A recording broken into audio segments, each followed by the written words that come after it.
Lunch Money Lambert, Jeff Malott. Welcome to the Kayak Nation.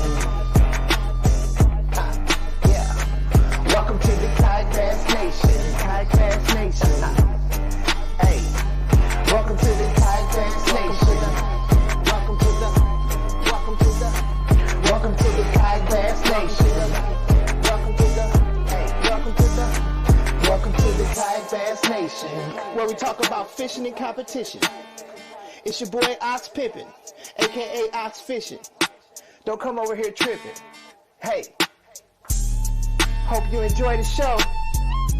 Jeff Malott, Lunch Money Lambert, Lego. Hey, welcome to the Kayak Nation. Kayak Nation. Yeah, welcome to the Kayak Nation. Kayak Nation. Hey, welcome to the Kayak Nation. Welcome to the Kayak Nation. Welcome to the Kayak Nation.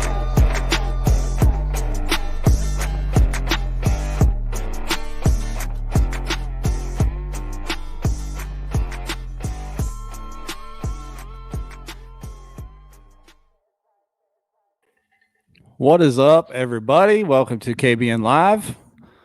I am your host, Jeff Malott, and Ryan Lambert, our other host, is also our number one guest tonight, the champ.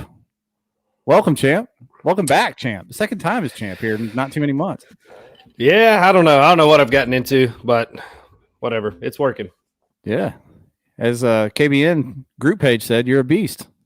The accolades were flowing, man. Congrats, man. I was something. Thank you. That was definitely an unexpected surprise there at the end of the day. I know we were talking leading up to that and some chats and texts and different things about how tough it was going to be, and you were just wanting to go have a good time and hopefully catch a few fish. So for people that weren't there, explain how exactly tough those conditions were, what you guys were facing up there. I think Jay Wallen subbed it up pretty well when he said this was the toughest tournament conditions I've ever fished in. You know, we had a huge cold front come through the week before that really swept across the country. People were ice fishing in Texas. That came through, and there were some folks that were on a good bite on Watts Bar. Watts Bar is not a bad lake. I give it a lot of grief, but it's not a bad lake. And guys were up there and they were doing pretty well pre-fishing, but this cold front came through and just it killed the bite pretty much lake wide, and it killed a lot of shad too, which I think factored in a lot. Yeah. So, but before you went, me and you were talking some, and you thought it was going to be a blade bait, deep water, Demiki rig, jerk baits, that kind of deal. But from listening to you on the Hobie live stream and what we know after the fact, that is not at all how you ended up attacking this tournament. So tell us about that. Well, I didn't attack it that way because I felt like that was not going to be a productive bite for 2 days. That's just kind of playing the numbers. There was so much bait in the water, and it's hard to compete with that much bait and bank 10 bites on it. So I looked at I ended up having meetings all day Friday for work, and I got out on the water like an hour and a half. And even when I did, I had a customer call that I had to get on, and Jay rolled up on me when I was on that customer call, and I was like pointing at my earbuds, like, go on, man. But I looked in that slough and I saw that bait, and there's, dead shad, kind of doing the little death roll there on top. And I was like, man, this is not going to be good. And I knew people were catching drum and catfish, pretty predictably. So I just said, I'm not doing this. I talked to Eric Thomason. We both like to fish rivers quite a bit. And I talked to him earlier in the week, and he said, I need a float partner. I don't want to float alone. Safety wise, if something happens on a river float with the water that cold, like, you're not near a ramp, there's no houses or anything. It's all government property down through there. So I said, yeah, I'll do it. We'll go. And he sent me the ramp, and I didn't even pull it up on a map. I had no idea where I was going, even in the tournament. And we just, fished down the banks, and he missed a fish around this big metal. I don't know what it was. It was like maybe an old barge docking place on the back of Oak Ridge National Laboratory. I threw in with a Ned rig after he went on down. He was fishing I think he was fishing a crankbait at that time, something pretty quick moving, covering water. I thought, I'll just try to pick this area apart with a Ned. And I caught one. And I thought, I looked at where the current seam was, and I figured out that there was a grass patch right there, actually on the downriver side of that barge tie off. And I started fishing like 20 or 30 yards off the bank, which doesn't really make a whole lot of sense in river fishing scenario. But that's where those fish were. They were like 30 yards off the bank in that scattered grass. Wow. So did you manage that little area for 2 days, or did you find more areas like that? No, that was it. That's all I had. It was like a 30-yard stretch. So this is like TOC deja vu. It was just like TOC, except with tiny, disappointing fish. Yeah, I told you it was like watching a tournament on Beaver Lake on my home waters here. 70-something inch limits. I mean, I'm glad that it worked out the way that it did, but when I look back at catching those fish, at no point was I taking a 12.75 or 14-inch fish off my hook like, I'm winning, man. This is my tournament. Like, it was tough. Like it mentally is tough, like to keep going. And on day one, I caught my limit in maybe an hour, and I called 2 times off that spot. And I said, stop it. Like, these fish are a certain cookie cutter size. I think I had 2 16s or something on day one. Go on down the river and try to find a big fish bite. And I fished, I don't know what it was. Thomason may chime in. It may have been 10 more miles down through there, and did not get a sniff. I mean, nothing even bumped my lure. It was awful.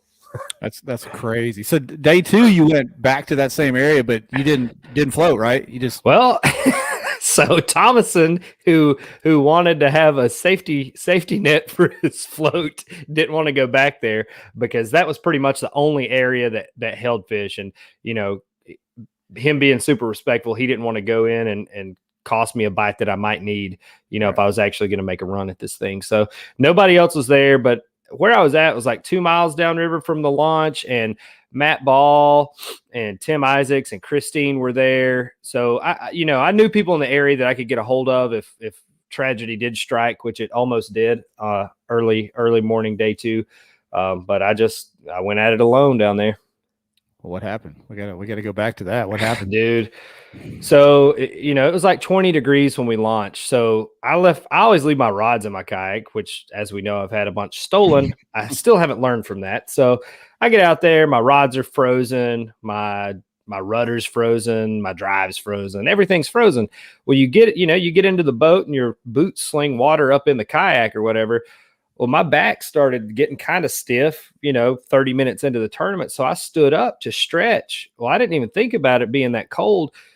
That water it was just a sheet of ice in the bottom of my kayak, and my feet came out from under me. And I'm glad that I landed in the seat, but I was like, man, that could have been pretty bad here to start the day off. So I didn't stand up anymore for a while till the sun got up and melted that ice. Hobie should put grooves in its floor. Please don't ever say that again. No one should put grooves in the floor. Oh my goodness. I know, buddy. I know. That's good, man. I'm glad you didn't fall in the water. It wouldn't have been. Although, you're quickly gaining legendary status for your pre-tournament prep, and falling in the water and like getting hypothermia, then still winning may have been, may have added to the legend. Nothing will wake you up, I would say, like falling in some 40-degree water first thing in the morning. I'd say I'd be bright-eyed and bushy-tailed. When Christine pulled up to the ramp, I'm paraphrasing here. You look like shit, Lambert. I'm pretty sure was her morning greeting. So I was like, well, all right, I guess today's going to be a good day. Thanks for that. So I know what Friday night you stayed up and enjoyed the community a little bit, right? But did you rest up Saturday night, or were you? No.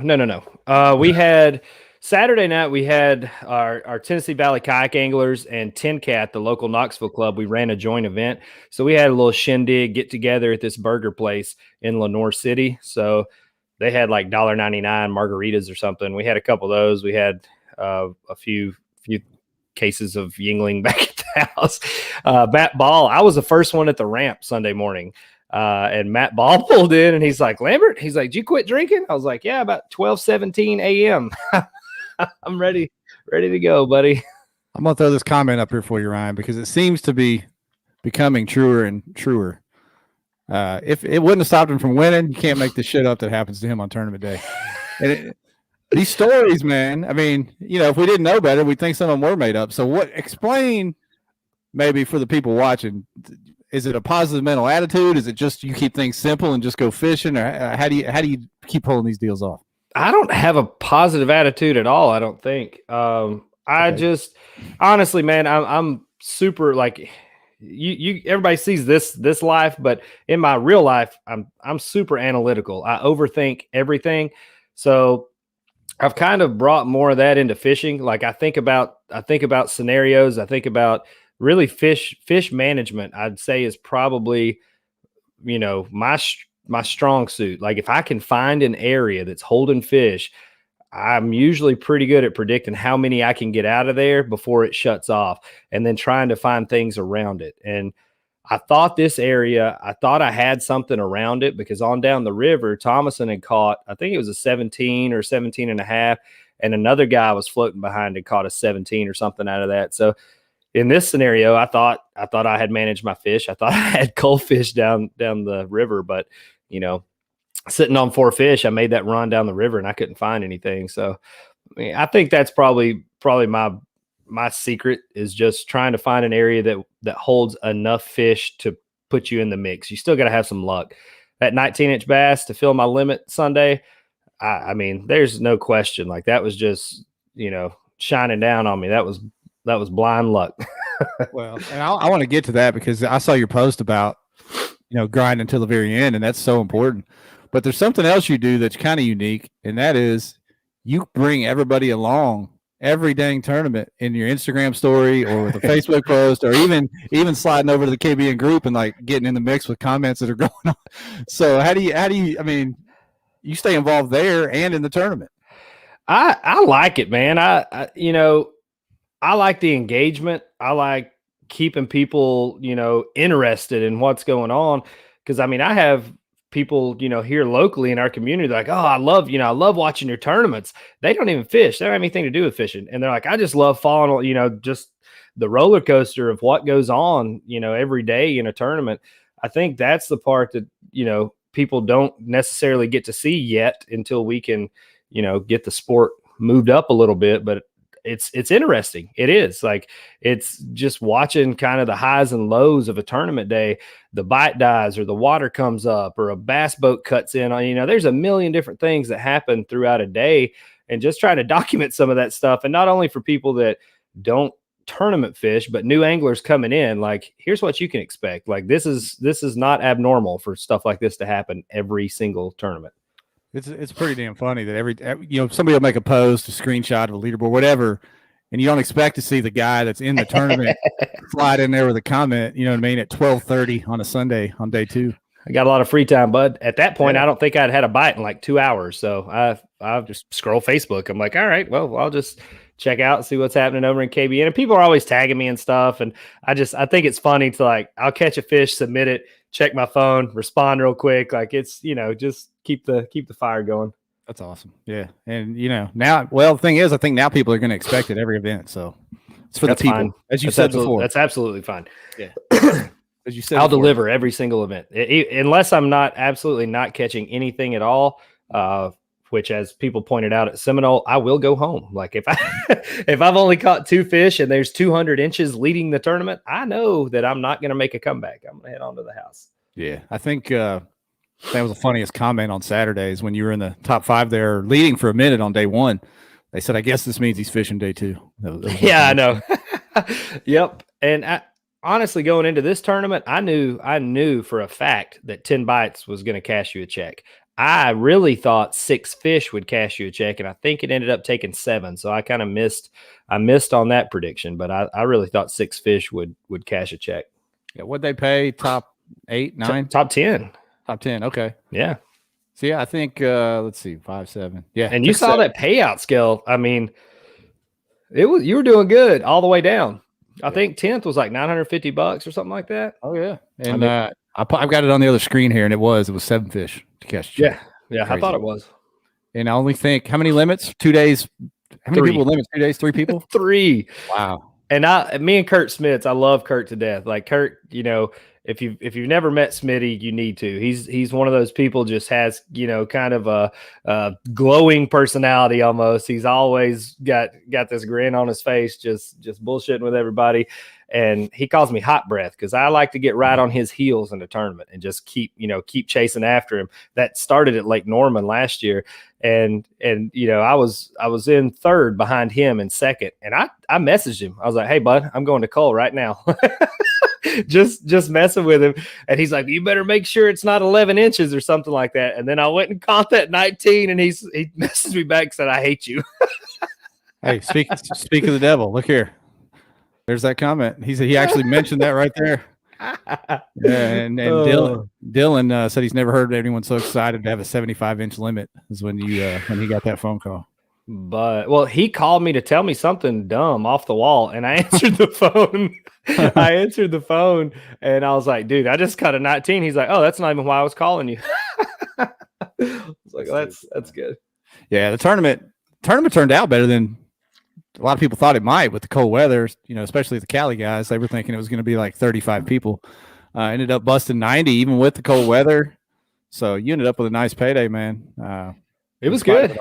It was good, man. It was. And I'm glad everybody showed up. And even though it wasn't, a fair weather tournament in every meaning of the phrase, it was a grind. Like, you saw some really good anglers that just struggled to figure out the puzzle. And that goes to show you that you want to show up for those tough tournaments.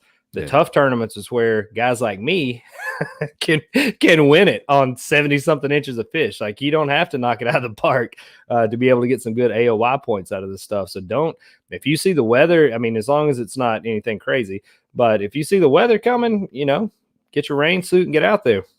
I'll tell you, a top 30 finish at a BOS event gives you pretty good points. If you can consistently do that, you've got a pretty good shot at TOC. And to get 30th place in this event, you needed 38 inches total. Yep. So it was crazy. That's get out there and Eric Thomason was saying, we were talking today, and he's like, I finished higher at Watts Bar with 4 fish than I did with Seminole with like an 88-inch limit on day 2. Yeah, that's wild. Yep. Something for the grinders. And I think I messaged you earlier today. I didn't really scroll through the second half of the leaderboard until today. I looked at it, and some of the hammers that were down there that struggled, it actually gives people that think some of these guys and girls are invincible a little reality check. Like, hey, we can all go out there and grind and make it happen. Every dog has his day. And the guy from Carson Newman, Ewing, I call him Edwin. I don't know why, but I do. He went down and fished Seminole, and he cut a check at Seminole. And, he's a young kid. He's just positive, gung-ho, doesn't even own a kayak, borrows Jamie Coe's kayak, goes down, cashes a check at Seminole, comes back up to Watts Bar, and he was smashing on day 2. Like, I had to look at his name on the top all day long as I'm like hovering in like 8th, 9th, 7th. I mean, I wanted to catch him. I wanted to catch him because I felt like he was riding this big positivity wave all day. So that was kind of the mission, was seeing his number. I ran the math before I did like a 2-mile run down to what I thought was my B spot. I was like, I need 19 inches to catch this kid. So I'm either going to have to cull like 3 or 4 fish, or I'm going to have to catch a 19-inch fish to finish this limit. Coming back up, there's a big bluff wall, and it looks like a cave, and there's a big eddy, just, stale water with like a film over it. And I had fished it the day before and not gotten bit at all. So I made like 5 casts in there. I'm turning my boat to go back out into the current and reeling my chatterbait in real fast because my boat's washing away. So I'm reeling that chatterbait in real fast, and that 19 up, I mean, she just came up and choked it. She swallowed it all the way to her gullet. And I was like, I saw her coming. I was in the current. I couldn't really tell how big she was. I got her in the net, and I held it up, and I was like, dude, I think this fish is exactly 19 inches. Laid it on the board, 19 on the nose. And at that moment, I was like, I guarantee you right now, I'm going to get back to that grass spot and win this thing. I feel it. I was like, I know I'm about to cull. And I pedaled right back up there, made about 4 casts, and that IMX Pro loaded up and culled 2 inches. And that's pretty much it. And that was all in the last, hour of the tournament? 30 minutes? Yeah, literally. Yeah. Last hour. I caught that. I culled in the last like 35 minutes. I think everybody should pay attention to that because, like I said, even if you weren't in contention to win, if you'd have grinded to the last minute, you might have culled yourself into 28th place or 23rd and got some more points, whatever it might have been. Yep. I mean, one fish, one big bite in a tournament like that can move you up 10 places. I mean, it can move you right into the money. That was kind of the trick, and the way the day set up, the water was just glass for the first half of the day. The wind started blowing, toward the end of the day, and that's when I picked up that jackhammer. I was like, now's the time you can bust out something like that and hopefully trick a bass into biting. That's awesome. One more thing, we'll pull Dwayne in here. I know we got Dwayne on to talk a little bit about the bass stuff too, and I know we can't run over tonight because Ryan's on the podcast circuit since he's a winner, so he's got to slide over. Oh yeah, get on Paddle and Fin. So be sure and watch that here in a little while. But so before the season started, you were TOC qualified, right? You were yes, good sir. to go, and you were gonna. If I remember talking to you right, you were gonna spend most of your season kind of fixated on trying to repeat down there. Yep. Now you got a W under your belt. Are we looking at Hobie AOY maybe chasing that a little bit now? A little change of plans? Yeah. Yeah. I mean, I had a couple tournaments picked that I was gonna be a try harder, try to get down and pre-fish and actually figure something out. This was not anywhere near on that list. Pickwick was actually at the top of that list. So since this is kind of a bonus tournament, I'm going to swing pretty hard at Pickwick, and then I'm going to, I think I'm going to pick up Dardanelle. Say it right. I don't want to, Jeff. I'll see it Dardanelle. And then Hartwell, I'm going to hit Hartwell, the Susky. And now that they've moved, which is our next segment here, now that they've moved, the tournament to Possum Kingdom, I think I'm going to get out and try to run that little Texas 2-for-1 in the summertime. Yeah, I've been doing the math and looking at the calendar. I want to make that happen too, make a week and a half deal out of that, but I'm going to try to pull it off. And Dylan keeps on with this, so I'm going to have to address it. I was making fun of Dylan because he said he left his chatterbait box at home, and I was like, cuz this water's 40 degrees. You ain't going to need no chatterbait. So he bought some at the dugout on the way up. He's throwing a chatterbait, and he caught 4 good fish. And because he's Dylan, he couldn't finish a limit on day one. And I was making fun of him. There's never, and I mean, we've seen this in the past. I love throwing a chatterbait. I keep it tied on. Even if I don't think I'll use it, that's my emergency bait. If I see fish schooling or something, I'll grab that chatterbait and just, wake it across the top, whatever. So I had this chatterbait tied on and ended up catching fish on it. And Dylan's like, you only had that chatterbait tied on because I was catching fish on it. I'm like, kid, come on, a chatterbait, bro. Come on, man. Come on. Dylan's begging you. He's begging you to come to Broken Bow in the comments. I didn't know. I'm not going. I am not driving to Oklahoma for 2 days of fishing. I promise. I got you. I'll see you at Broken Bow, Dylan. Yeah, y'all hang out. Dylan, see if you can talk Jeff into throwing a chatterbait. I know it's off the wall. See if you can get him to throw a chatterbait. I got a binder full of chatterbaits. All right. Let's say we take a quick break and get Dwayne in here. What do you say, man? Let's do it. All right. Hang on just a second. We'll be right back, y'all.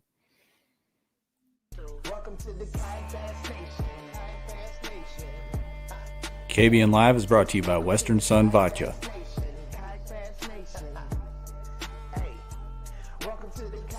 Western Sun Vodka is a 10 times distilled, award-winning, gluten-free vodka. They are independently owned and crafted in Pilot Point, Texas.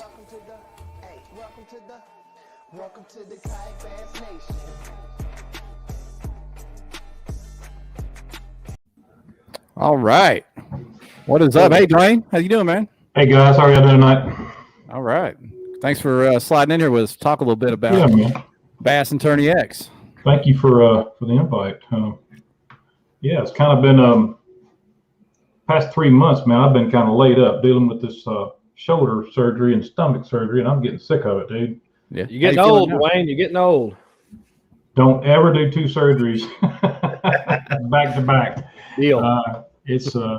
You will not be a happy camper, I can promise you, especially at 54. But well, glad to see you back on top a little bit. Keep grinding. We're getting there. It's PT is a bear on the shoulder. I know that old lunch money over can probably vouch for that. We talked once or twice about the surgeries and all this crap and blood clot I had and just mess. And it's tough. I'll tell you, man, you think it's an easy hop in there, let's get it done and get it out. But then you don't know about all the obstacles that can go with it. So anyway. Glad you're bouncing back, Dwayne. Glad you're bouncing back. Sure. So tell us, man. Yeah, tell us in unison. Go ahead, Ryan. No, let's finish our sentence. 1, 2, 3, go. No, you're the champ. You got speaking rights. So the jump to Possum Kingdom. I know everybody is excited about it, and I know Matt Scotch is excited about it. I'm pretty sure he was turning tiny little cartwheels out there in the yard in Texas. But what spawned the move? What made Bass buy into it? Thank you for doing it, number one. But how did that shake out? I don't know any of the lakes over there. To be quite honest with you. But when they released, Lewisville Lake, we just had so many negative comments. And the one that really bothered me was the one about the boat traffic in June. It really got to me. And knowing I'm a kayak fisherman, just like you guys are, I'll do it just like you do. And it is not a fun sight to be out there on the water with a bunch of jet skiers and boats ripping and roaring up and down and people drinking and us trying to compete. I get that. And it took me about 2 or 3 days to realize I better start making some phone calls and asking, please, please, please, nice. You know what I'm saying? I had to make a phone call. And I've been going to bat for several, what seems to be like a couple of weeks, just trying to get something to move on. And finally, I just kind of let John do his thing for a little while. And finally, he came back to me with four other options Nice. in lakes. And I honestly wouldn't have mind making a trip over to Lake Fork, but his comment was, let's don't do 2 Lake Forks back to back, March and June, because people say, well, this guy's got the advantage over that guy, and we'll work it out. And I get that. Yep, So I can see that.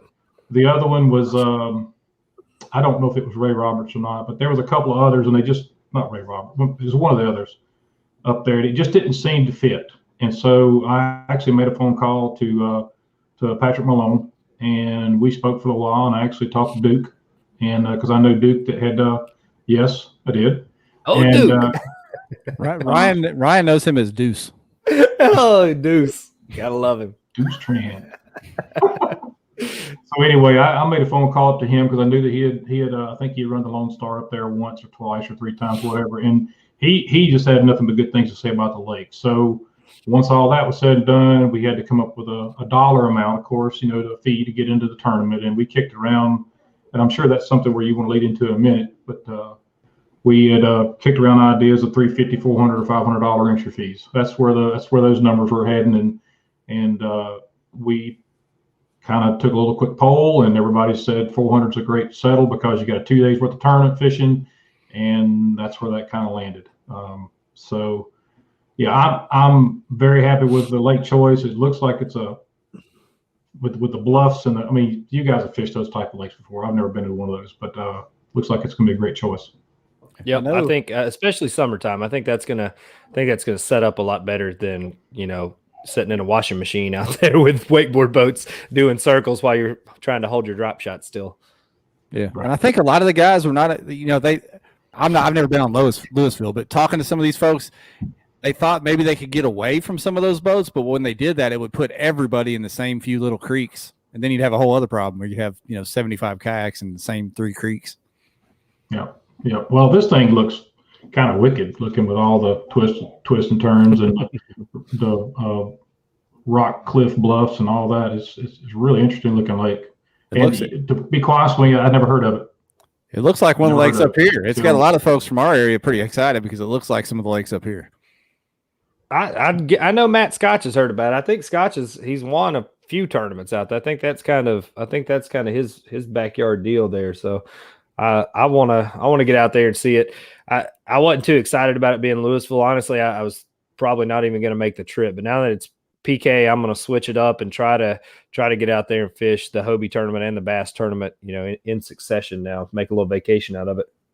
One thing I do want everybody to know is BASS is listening. Okay, they're listening. They're listening through us. They're listening through myself. They're listening through the 5 or 6 directors that we have on, that are working with us and through TourneyX and all.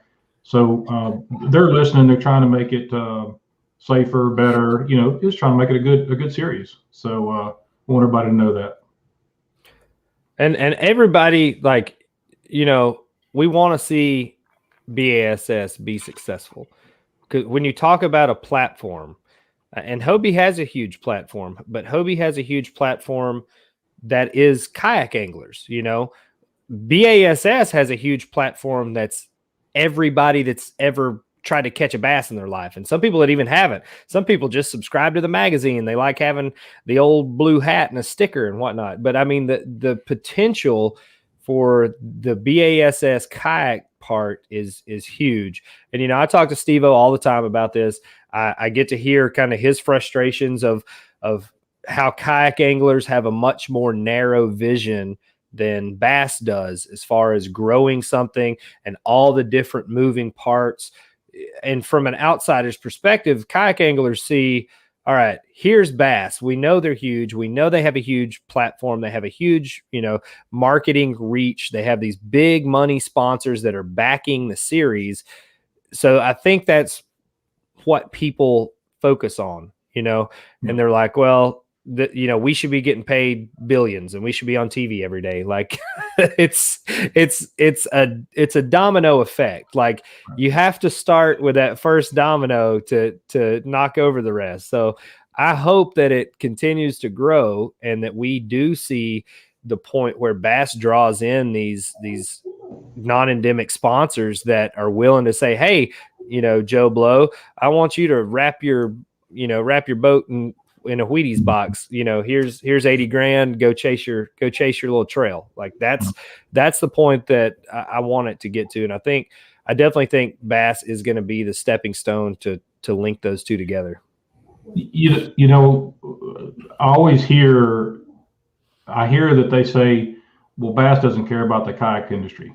Okay. I hear that. I know you do too. And I go and look on their website and I see right there plain as day, it's got, the elites, it's got the high school, it's got the college, it's got the kayaks, they have us right there. You click on it, you go in there, you could probably read about, you winning this past weekend soon. They are promoting the kayak industry. They are, the Hobie events, the bass events, the people that rig out their boats, their kayaks, they're trying to do the right thing. They're doing the right thing. They're getting that content out there to as much as possible. So they are listening. They are doing the right thing. And I want everybody to know that that's, they're watching and they're listening and they're helping out. So anyway, I like it. Dwayne, let's go ahead. Me and you can get off to the side here. Let's go ahead and start working on that 2022 schedule today. We'll have it knocked out by July, and we'll drop it early, and we'll be in good shape. You say that. I really think that the 2022 schedules might already be done. Oh, hey, all right. Yeah. All right. So you knew there was a lot of frustration with 21. Was that COVID related because they had too many other things to move before they messed with it, or what? I think what happened, Jeff, just my opinion, is everything got pushed deeper and deeper and deeper in the year. Everything bottlenecked. You had the elites piling up at the end. You have, COVID, of course, and the way they had to kind of stop everything in the beginning and it just pushed it all the way back. I really think that had a lot to do with it.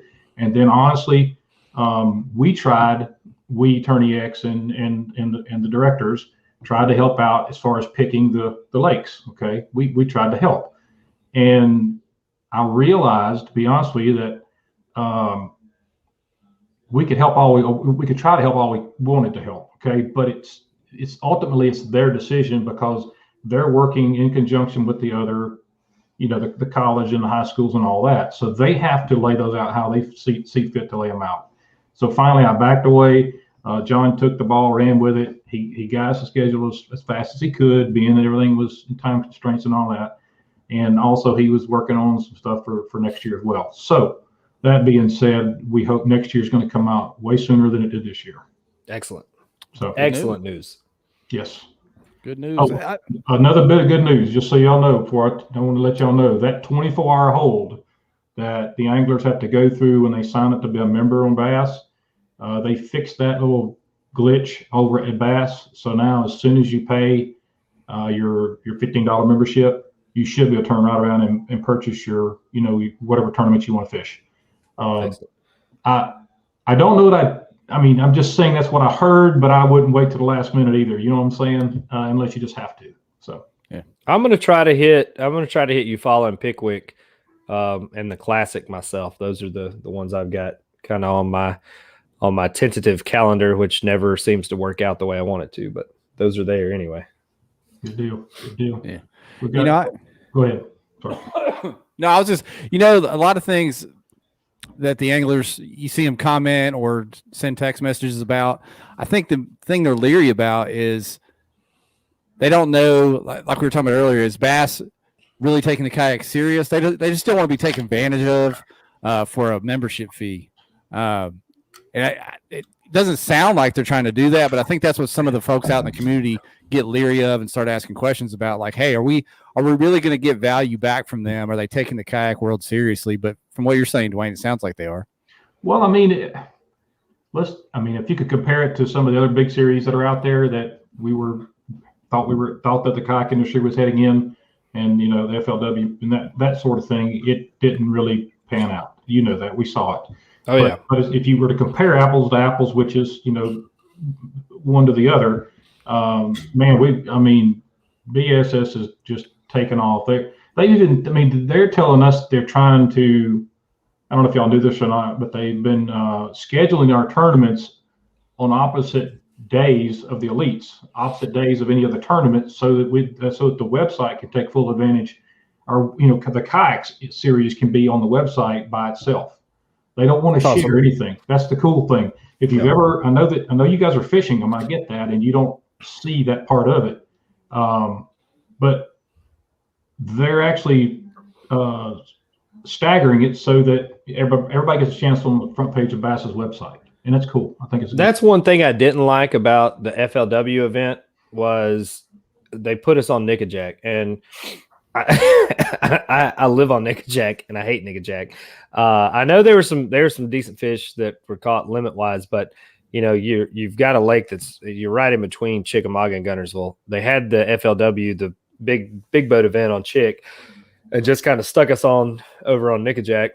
And what did they do? Where was that? Where was the championship event for that at, Jeff? What lake was that? That's your favorite lake, Ryan. How did you forget that? Washita? Was it? Was that it? Yeah. Washita. Yeah. So that kind of hurt my feelings on that. I do like that Bass is taking it more seriously. I love the fact that they're listening. They made the move to Possum Kingdom. All those are big green checks. Like that's what you want to see. So thank you. Appreciate that. We got a few questions rolling in here. Let me see if I can get them up. Ben Rayfield, he asked, is there any plans to, I'll kind of add on to this, any plans to make a point series like an AOY deal and or expand the amount of opens that there's going to be? Well, they did this year, of course, by one. They added one more open. As far as AOY, I don't know. I can't answer that question because honestly, we probably won't be doing it. It'll be whatever Bass wants to do on that. Right. You got to understand our take. Our position with this is they contracted with us to facilitate the events. Okay, we're there with Bass to if you've seen this in the past, board checks, that type of stuff, run the event, be there on staff, standby if anybody needs us, judge fish, and help with the award ceremony. And that's what we're doing. As far as making the calls, as far as Angler of the Year or lake choice, things like that, all we can do is help recommend, but ultimately it's their decision. Okay, the next question, Josh Evans. Are they talking about standardizing state qualifications? I think they kind of already are, aren't they? Isn't there a certain way you have to do that, or?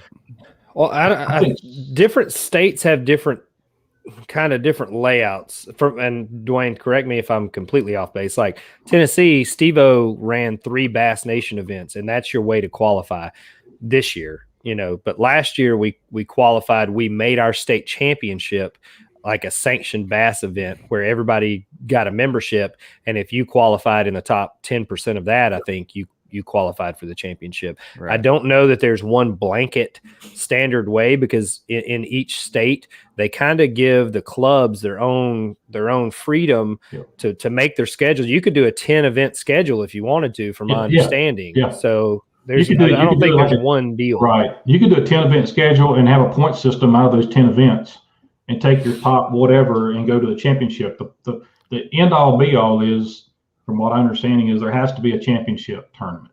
Okay. Yeah. And out of that championship tournament in your state, you take 10%. Yeah. Okay. So the way to get to that tournament can be vary state to state, and the cost can vary as well, I guess. Yeah. And that's just going to be who's the president of the big bass club in your state. You could have one tournament at the end of the year. You have one tournament if you wanted to that had 150 people in it, okay, as a championship. But they all have to be bass members.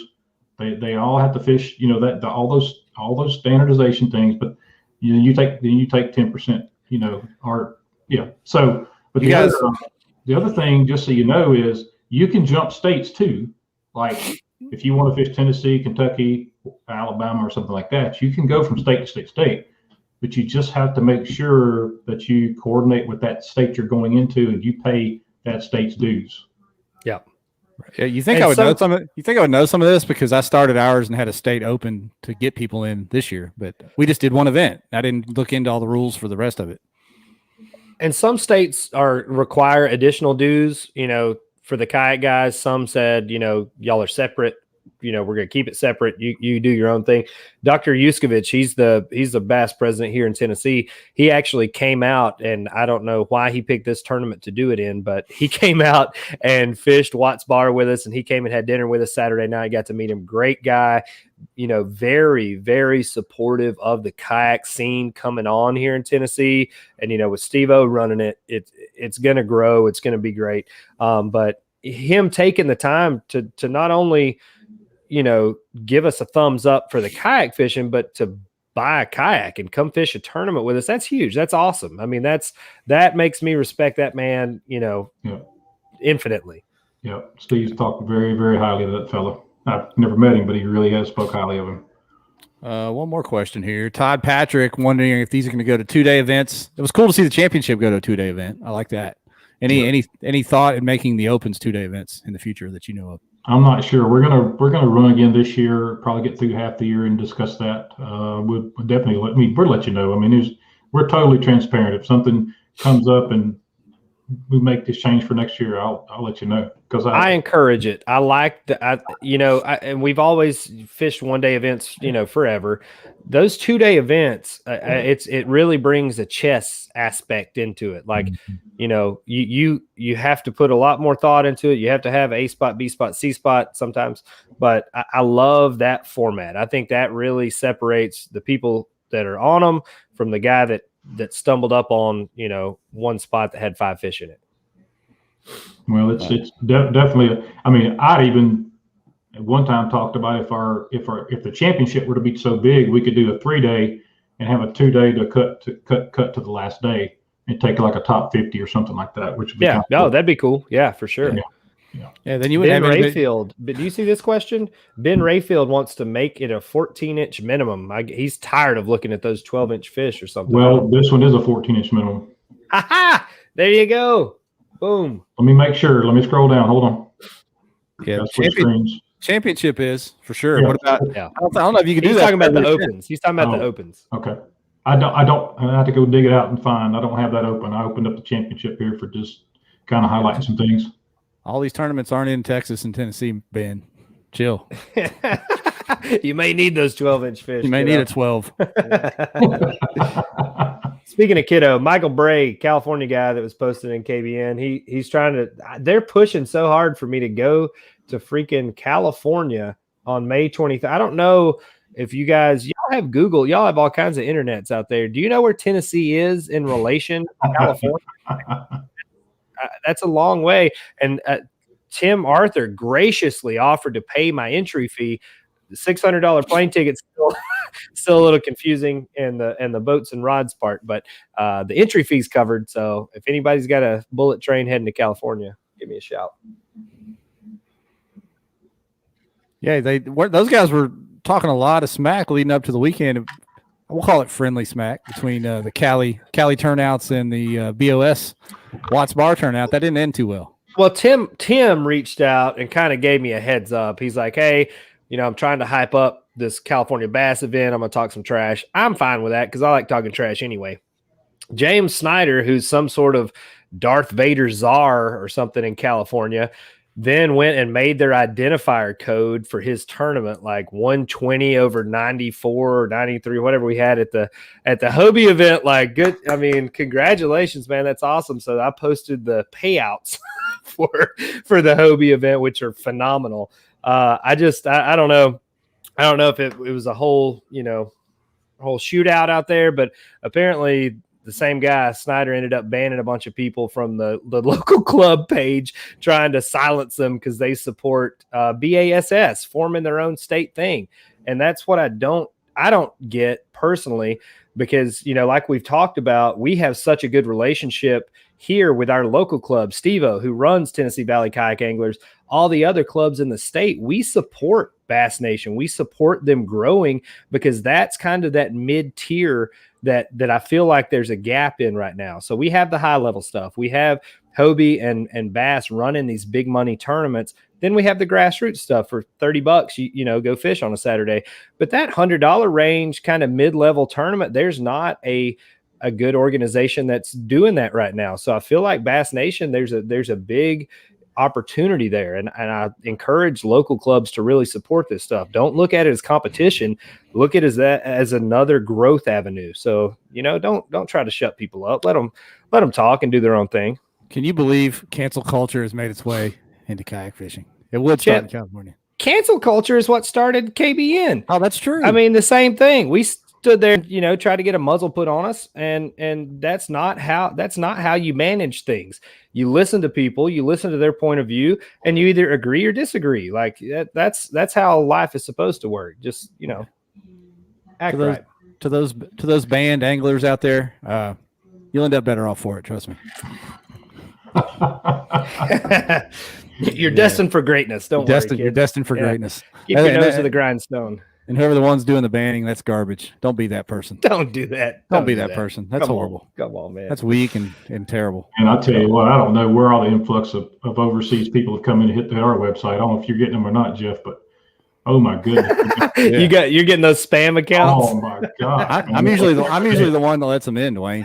Jeff will accept them. They've had a Facebook account for 2 days, have nothing in common with the group. Jeff's like, yes, we're in. No profile picture. For sure. Man, I got a couple of guys that are adminning on our page, and I got a message from him yesterday. He's like, where the heck did all these people come from? I mean, he's just overseas, and anyway, it's a mess. Yeah, hats off to the mods of KBN because they put up with some stuff. They have to. I'm a mod in there too somewhere. Yeah, you are the unsung heroes. The unsung heroes wading through the muck of who tries to join. Oh my gosh! People think it's the Wild West. I think we deny 100, 200 people a month from joining the group. And then we have to turn on post notifications for some people that just continuously spam us with my wife painting crankbaits in the garage videos or something. Yeah, I don't know. What part of that do they not get where you post up there, all spam will be removed or you'll be banned for 28 days or whatever? You know what I'm saying? What part of it do you get? I don't know, man. Hey, I saw it trickle over to Bass Nation the other day. Somebody tried to rile you up with the fishing chaos stuff. Gosh, man. People got to get some sense at some point. At some point. Yeah. I told them to go to KBN and start that crap. Hey, they don't want the smoke over there. They don't want the smoke. Yeah, that's not the dog you want to bring to the show. Yeah, I hear you. That's why I said go over there and see what happens. Yeah, man. It's self-polices most of the time. Hey, back on this, I know people, and I've gotten a couple of messages already about this one though. Just so you know, the lake is off limits between May 10th and June 5th. Yeah. Okay. And I think it's a good thing, to be honest with you. Whether it can be policed or not, I don't know. But I got a call from a guy. I want to say it was out in California. And it's like they said, well, we can't come fish it. And I'm like, well, neither can the locals. So yeah, I can't either. Right. So come fish it between the 6th, 7th, and 8th. Let me tell you what that does. That really helps the BOS event on Sam Rayburn because I was planning on going to that. Then they moved obviously moved the bass event to the middle of the week. Well, now it doesn't really penalize you if you go down and fish Sam Rayburn. You can come up Sunday night, still have 2 days of pre-fishing or a day and a half. You're not really behind the 8-ball with somebody that's been sitting there for a week fishing the whole lake, still on an equal playing field. So I like that. Let's see what else we need to talk about on that one. $400 entry fee, of course, we know that. Off limits lake, deadline May 10th. Okay, the deadline is a month early, just so y'all know, because that's something they came out with, that they need the time to get all the paperwork and everything done for, Corey, if we get 270 anglers, it's a $50,000 payout first prize. So that's crazy. Say that again. 270 full field is based on the 50,000. Full field is 50,000 first place. All right. Yep. All right. Yep. Pay out 30 places. Look, even down to 20th place, you take home $1,000. Okay. That's awesome. Yep. We had a little thread going about the deep payouts. I think Alan Wiedmeyer started it. Some people don't like that. I think it's good that Bass does that because it gives the folks that travel a little chance to recoup funds, even if you finish 20th or 25th. I think he was saying like the structure of how, such place through such place was one standard dollar amount. I mean, I don't know. I think that's 6 of one, half a dozen of the other. If you're taking home a decent amount of money, I mean, if you had another $200, it may make you feel a little bit better. I don't know. I don't think it's a big deal. We had another scenario that was, I think first place was 40,000 and second place was a little higher than 10. There were a couple different scenarios we were looking at, but down to 20th place, it was only going to pay out like $500. You see what I'm saying? And then, so there were two different scenarios we were looking at. And honestly, the one that really popped out to me was, hey, whoever wins this thing, they're going to win a chunk of money, right? And then we could still pay out 20 places, at least $1,000. They get to take home $600, you know what I'm saying, with entry fees. Yeah. But anyway, I think it works out just fine. Recoups a little lunch money, pun intended, if you need it. Right. Oh boy. Oh boy. Yeah. Dwayne, like I said, Ryan's got to bounce to another podcast here in a little bit, but before we do that, anything coming from Tourney X that we need to know about? Any new updates or new stuff coming down the pipe?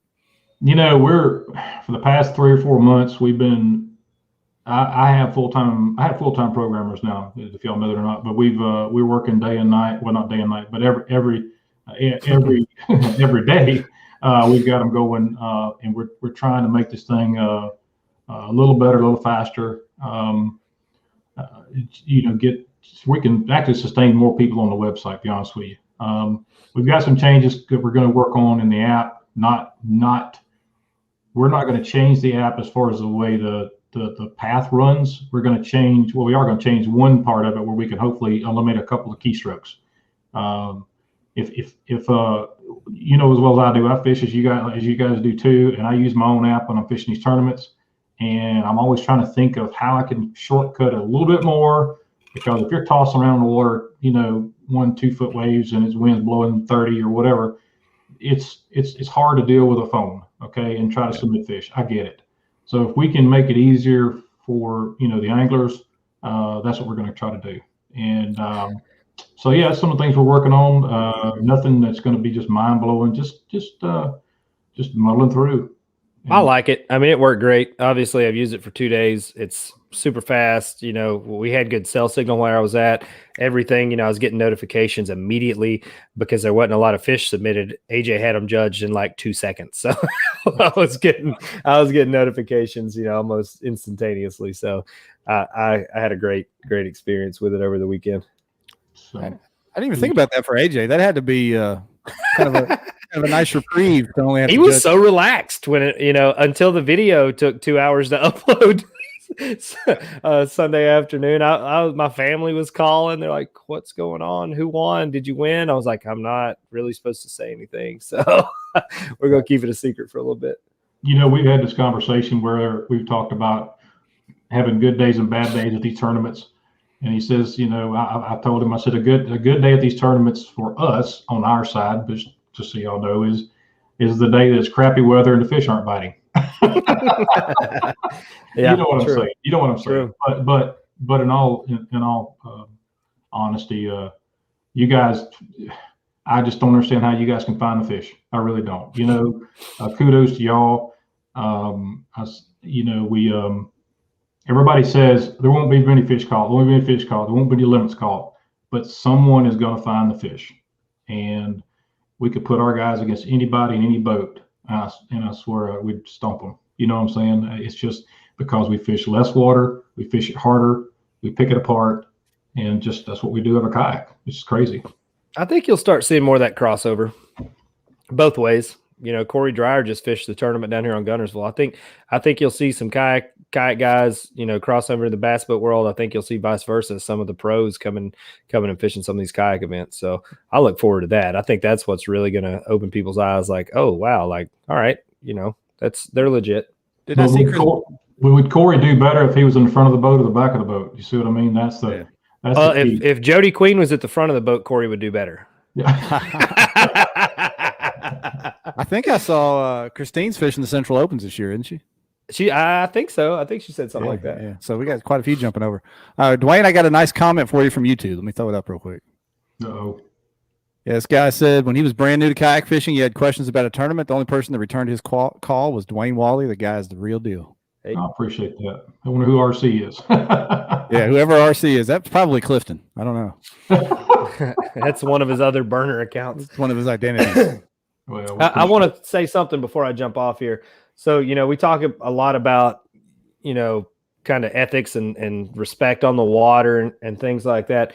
You know, day 2, not only did Thomason not come do that float again, but a name that was inadvertently dropped on KBN in confusion with one of the cheater lists, Adam Shepard. So I look up and through the fog, I see a silhouette of like a PA 14 360 coming around the edge of this big metal thing that I'm fishing. And at first I thought it was Christine because she was the only person that I saw that morning launching that was in a PA 14 360 coming down. I was like, surely to goodness she ain't sliding down here, because I was pretty specific about where I was going. I try not to hide stuff like that. And it was Adam Shepard. And immediately, as soon as he saw me sitting there, you know, reels up his line and goes way out in the river, all the way around me, and goes on down the opposite bank. And I thought that was so cool. Well, then he's coming back up the river again, stops fishing when he got, 300 yards away from me, stops fishing, pedals up, introduces himself. And he sat there while I was fishing. We sat and talked for probably an hour on the water. And then, you know, we move around the metal thing going back upstream, and I see some bait flickering or whatever up there. I'm like, hey man, go catch those fish. And he's like, no, you need them. And I was like, this is my spot here. Like I don't own the river. Go up there and try to catch those fish. Like, you know, I'm not that guy. I don't think I got the whole bank to myself. So he was super cool. Again, very respectful, but he messaged me tonight and he said, thinking about the area you caught your fish in is the equivalent of being able to catch a limit from a toilet. Might as well have been with all those, because I had like discharge pipes from Oak Ridge like all around me. He said, might as well have been with all those discharge pipes in that stretch, and you want a major tourney from literally the crappiest spot ever. Definitely have my respect once again. But he was a super cool guy, invited me up to go smallmouth fish in Kentucky with him. You know, that's the kind of stuff that keeps us going. So thank you, Adam, for being a class act. Respect, Mr. Shepard. Respect. For Once sure. again, my apologies for the mix-up with the name. Oh, we thought it was the other guy. Yeah. He thought it was old board cutter. The board cutter Shepard, Yeah. but also from Kentucky. Yeah, But, that's true. That is true. Different Shepard. Yeah. No relation whatsoever. Opposite ends of the ethical spectrum there. Yes. Yeah, good stuff, man. Good stuff. Well, Ryan, do you got to bounce, man? It's I'm going to jump 8:28. off, guys. I'm going to jump off. I appreciate it. Dwayne, thank you for coming on. Thank you for everything you're doing with bass, and hopefully, you know, the sky's the limit with this thing. Hey, congrats again, Ryan. Thank you. Y'all take care. Yeah, man. Hey, and everybody, as soon as we get done here, jump over and see Ryan on Paddle and Fin. Sounds good. See y'all. All right. All right, Dwayne, it's just us. Now we can talk about Ryan. There you go. Anything you want to say? No, I won't keep you too much longer either. But anything else you want to bring up about Tourney X or anything that's going on with you, man? No, man. I appreciate all the support. I tell you, we've, you know, there's, as you know, and know in the community, a lot of things have changed in the past 6 months, and it is what it is. It's okay. Respectfully, I'm gonna keep hammering down my path that I started, 6 years ago. take care of my anglers, take care of my directors, and I'm always at the end of this device right here if you need me, just like whoever RC is. Ron Strauss called me today from Minnesota. He just didn't have a problem. He's just trying to set up get his series set up there with some different type of fish. And he calls me up. He says, I'm here. You need me, call me. If hopefully I'll be back to work in a couple, 3 weeks where I get this freaking arm back into shape where I can get back out on the water and fish a little bit. But I certainly appreciate you inviting me on tonight. I kind of miss being on here. Yeah, man, it's been too long. It's been too long. I know we talked not long ago, and you've been recovering from your surgeries. Glad to see you back on top. I meant to ask you one more thing about the bass thing in Texas. Are you running that? Are you the tournament director? Who's the tournament director for that event? Well, let me go over who the tournament director is. Patrick Malone is going to be the one for Lake Fork. Okay. Patrick Malone will also be the tournament director for the championship. Okay. John Stewart will be there probably at both of those events as well. The gunner, I don't even have my list up here. Let me think about Pickwick. Believe it or not, Brad Case is coming up. A good buddy of ours. Brad, know him well. He's one of my neighbors. He's going to come up and run that event. I'll probably do the briefing, an online briefing segment, and he'll be up there, the man in charge of judging fish and being there on stand by for anybody who needs help. Got a couple of new people. Tyler Cole will be also at the lacrosse event again this year. And got two new people. Michael Goss will be down at Eufaula. I believe he fishes with some of the guys over Nick Dyer. I think you may know Nick Dyer. Yeah. When we went over that way, he used to run their event over there, and so he's going to help out there. And your buddy Aaron White is going to be running the one up at Chesapeake this year for me. Awesome. So, yeah, good stuff. All sounds like good tournament directors, but I just couldn't remember who that one was for the Classic. Patrick actually chimed in a little bit ago and said, be sure to understand that the deadline for Fork is coming up quick. So if you're going to sign up for that. The deadline for Fork is February 25th, I believe. Yeah. So it's just around the corner. Got a couple of days. Yeah. Tournament season. I think we're at 120. I'm sorry, Jeff. We're about 100, 125 anglers now, and it's building. So please, if you're coming, let's get on board and let's get going. And they'll send me the list, and I'll pop it on the tournament for us. Yeah, I wanted to be at that one so bad, but I'm going to be at Broken Bow the week before, and I just can't get the time off to come down 2 weeks in a row. But yeah, Broken Bow's, that's that you've been to that every year, and I get it. That's just a total respect to those guys up there. So good stuff. Well, man, I certainly appreciate you taking the time. Make sure you say hi to your lovely wife for me when you get up. I will. Thank you, bud. Hope y'all are doing well down there, and we sure appreciate everybody watching tonight. Like I said, be sure and jump over there to Paddle and Fin as soon as we end this, and check out Ryan and the rest of the top three, Kurt and Ewing Minor over there. They'll probably have some good info for you. But we're gonna wrap this thing up. We'll be back next Monday. Dwayne, appreciate you once again, man. And thank you, bud. Yeah, get well. Keep on getting well. All right, take care. Thank you. All right, man. We're gone.